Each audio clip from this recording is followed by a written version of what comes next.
دعا میں بیٹھے رہے، اتنے دن علیحدگی میں بیٹھے رہے، اتنے دن ہم نے یہ کیا، مراقبہ میں چلے گئے، ہم نے تپسیا کی، ہم پانی میں کھڑے رہے، اور ہم نے تو پہاڑوں پر جا کے دعائیں کی، ہم نے بالکل لوگوں سے ملنا جلنا بند کر دیا۔ تو آخر کار جب وہ ختم ہوا پیریڈ، تو پھر پہلے سے بھی زیادہ گندے ہو، پہلے سے بھی زیادہ بلنگے ہو، پہلے سے بھی زیادہ نیچ ہو گئے، پہلے سے بھی زیادہ کھڈے میں گر گئے، پہلے سے بھی زیادہ نپاکی میں چلے گئے، بال لمبے لمبے رکھ لیے، داڑیاں لمبی لمبی رکھ لی، بڑی ساری ریاضت کی، آخر پھر تھک گئے۔ تو چاہیے تو وہ جو بالکل مکمل طور پہ بدل دے، مکمل طور پہ سب کچھ بدل جائے، سب کچھ نیا بنا دیا جائے۔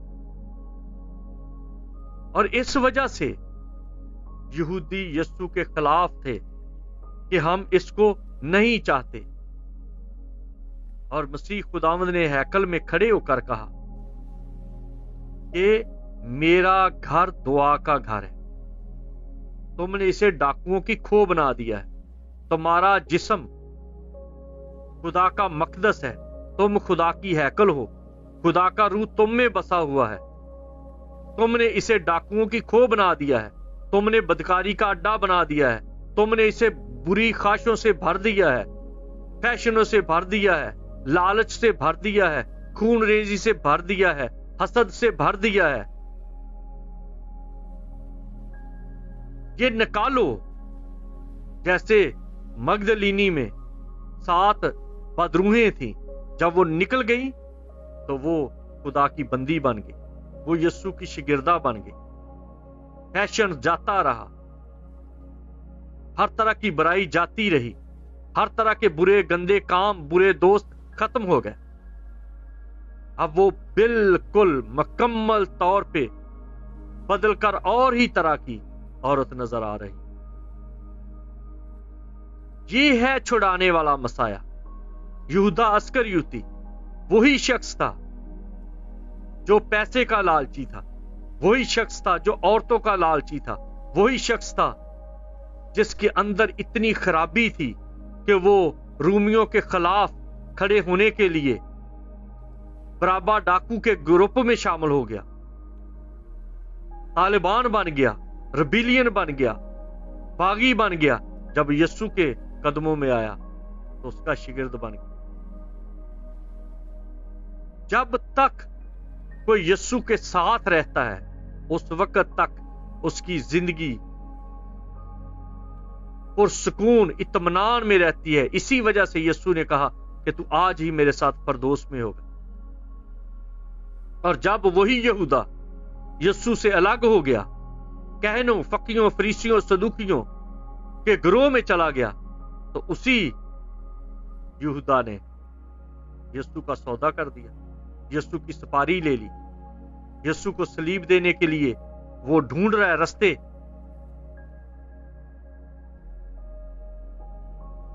کیونکہ اتوار کے دن اس نے ہیکل کو صاف کیا، جس کی وجہ سے یہودی اس کے خلاف ہوئے کہ ہم اسے پکڑ لیں۔ یہ وہ مسیح نہیں ہے، یہ وہ نہیں ہے جس کے نعرے لگ رہے ہیں، حالانکہ وہ ہر روز ہیکل میں تعلیم دیا کرتا تھا۔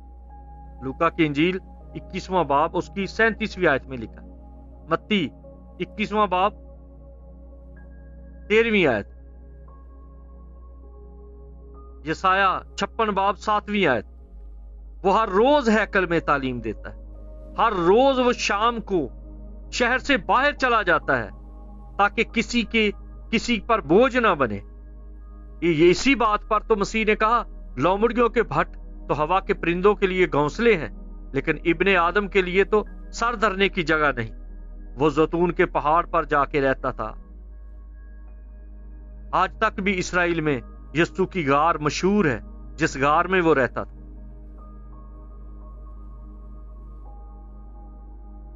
اس کے کوئی محل نہیں تھے، اس کا کوئی گھر نہیں تھا، بس ایسے ہی تھا، کبھی کسی جگہ پر رہا، کبھی کسی جگہ پر رہا، اور دوسرے دن جب پھر دن چڑھتا تو وہ ہیکل میں آ جاتا اور ہیکل میں آ کے تو پھر لوگوں کو تعلیم دیتا تھا. اور یہی اتوار کے دن اس نے اس درخت پر لعنت کی جس پر پھل نہیں ہے. اس پھل کے تعلق سے میں نے ایک مکمل طور پہ میسج بھی دیا ہے اور میں نے 2 سال برابر انجیر کے درخت کی تحقیق کی کہ کس کس طرح سے پھل اس پہ لگتا ہے, کس کس طرح سے پھل لگ سکتا ہے. کیا یسوع اپنی ذات میں خدا ہوتے ہوئے اسے پتا نہیں تھا کہ اس پر پھل ہے یا نہیں؟ پتے ہیں تو پھل کیوں نہیں؟ کسی نے توڑ لیا ہوگا؟ نہیں. انجیر کے درخت کو 2 بار پھل لگتا ہے, جیسے امرود کو بھی 2 بار پھل لگتا ہے. امرود کو بھی پتوں سے پہلے پھول نکلتے ہیں اور پھل آ جاتا ہے. انجیر کا بالکل سادی ٹانیوں کے اوپر پھل لگا ہوتا ہے, بعد میں اس کے پتے نکلتے ہیں. تو مسیح نے کہا کہ تیرے اوپر پتے اتنے آ گئے ہیں اور پھل تیرا کدھر گیا؟ تیرا پھل ہی نہیں لگا. یہی بنی اسرائیل کی حالت تھی کہ تم دکھاتے بہت کچھ ہو, دکھاوا بہت کچھ ہے, لیکن اندر کچھ بھی نہیں ہے. جو پھل ہیں, جو روح کے پھل ہیں, خوشی, اطمینان, تحمل, علم, پرہیزگاری, یہ چیزیں ہے ہی نہیں. دیانتداری ہے ہی نہیں, پاکیزگی ہے ہی نہیں. لالچ ہے, گھمنڈ ہے, غرور ہے, شیخی ہے, عیب جوئی ہے, عیب گوئی ہے, بد نظری ہے, بد فعلی ہے, بدکرداری ہے. یہ تمام چیزیں اتنی زیادہ ہیں کہ سب دیکھ رہے ہیں اور باہر کہا جا رہا ہے یہ بہت اچھی. تو مسیح جب زیتون کے درخت کے پاس آیا ہے تو دیکھ رہا ہے کہ جو پھل لگنا تھا اور بعد میں پتے آنے تھے وہ تو پھل ہے نہیں. تو مسیح نے کہا جا, آئندہ تجھے پھل نہ لگے. اتوار کے دن بڑے سارے کام ہوئے. ہیکل کی صفائی کی گئی, تعلیم دی گئی کہ میرے باپ کا گھر دعا کا گھر ہے, جس کے بارے میں یسایہ نبی کے صحیفے میں بھی لکھا گیا ہے, زبور میں بھی کہا گیا ہے کہ میرا دعا کا گھر ہے. تیرے گھر کی غیرت مجھے کھا گئی.